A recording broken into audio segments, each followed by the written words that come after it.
I welcome you all to today's class by Advanced English Language Academy. This is Yasin, your English language instructor. I hope you will be safe and sound. All of my viewers will be fine. So today I have come up with another interesting class. We will be talking about action verb and linking verb. So first of all, we should talk about the definition of verb that most of our teachers, they just do half of the definition. Because in primary, and I have even observed in high classes that when you ask the students what is verb, so they just simply tell you that an action word is called a verb. It is not so. When you say an action word is called a verb, it's half of the definition, right?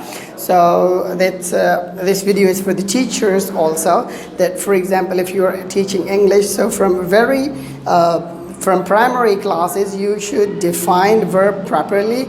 You should teach verb properly, tell the students all of the aspects of the verb so that they don't have any problem in future.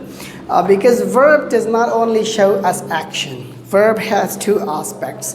Verbs show us actions in state, okay? So when, as I told you that being an English language instructor, I communicate with students, I ask them questions, they come to my academy, I interact with them. So when I ask them about the definition of parts of speech, so most of them, they just know half of the definitions. They don't know the conceptual definition, and they just, as I told you, that they just know half of the definition. They have just memorized the definition, and they don't understand the usage of parts of speech. So today I'm going to help you understand action verb and linking verb. So it's a very basic video, understand, because we will go deep in the next video in which we will talk about connecting, complement, and these sorts of things. But just today's class is just going to be based on action verbs and linking verbs, right?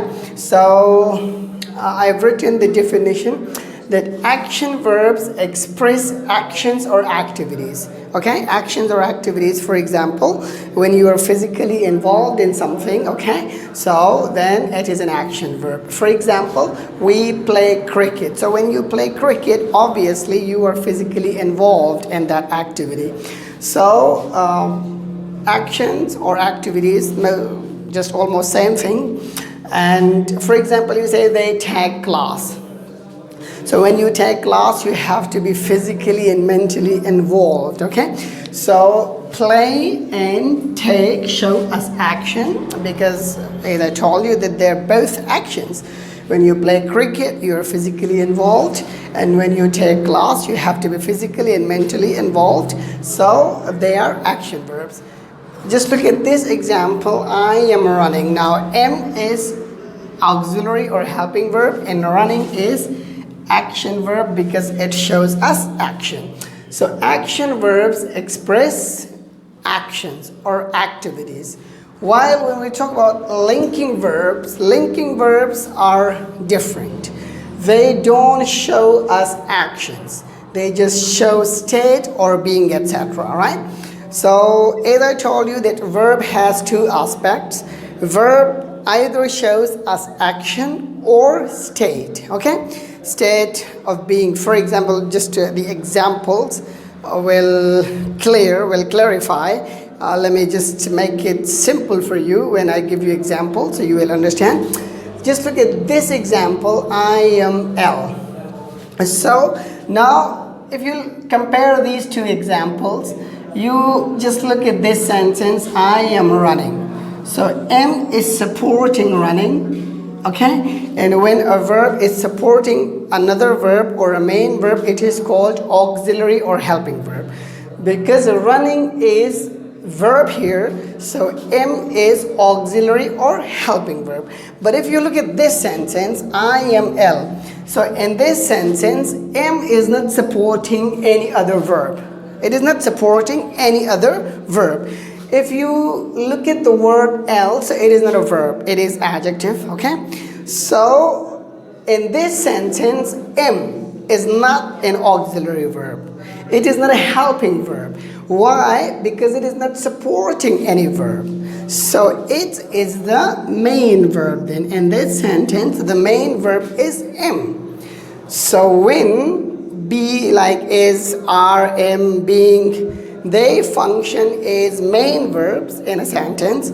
So the sentence will have state. It will have it won't have any action. Okay, just look at this. I am L. So when just let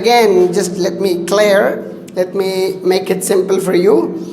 Am is not supporting a verb here, so here am is a helping verb because it is supporting running, but here am is not supporting any verb. L is not a verb. So when L is not a verb, it is an adjective. So here the main verb is am. In this sentence, there is no action. There is state. This sentence shows us state. She is busy. Let's talk about this sentence. Now, busy as an adjective. She is busy. In this sentence, we're not talking about any action. For example, if someone is L, he is on the bed, he or she is on the bed. So we know that he or she is not performing any action. We're just talking about his or her state. And if you look at this, she is busy. So we're not talking about her action. We're not talking about her activity. We are talking about her state. So in this sentence also, there is state. So am is and we were absent yesterday. So were is also a linking verb because it shows us state. Okay, so when a verb is not showing us an action, it is showing us a state. Okay, when a verb isn't showing us an action, rather it is showing us a state, it is called linking verb, right? So linking verb means that the verb won't be showing us any action. If you look at action verbs, we play cricket, they take classes, I'm running. So play, take, running, they are action words, action verbs because they show us action. But if you look at am, is, were, there are no verbs after am, is, and were. These verbs are not supporting any verb. So these verbs or these sentences don't have action. They have state. They express state. So the verbs that express state are called state linking verb, and the verbs that show us action are called action verbs. Okay, so linking verbs are those verbs that don't show us action, they show us state. Thanks a lot. Keep watching. If you liked our video, please subscribe to our channel. Goodbye. Take care of yourself.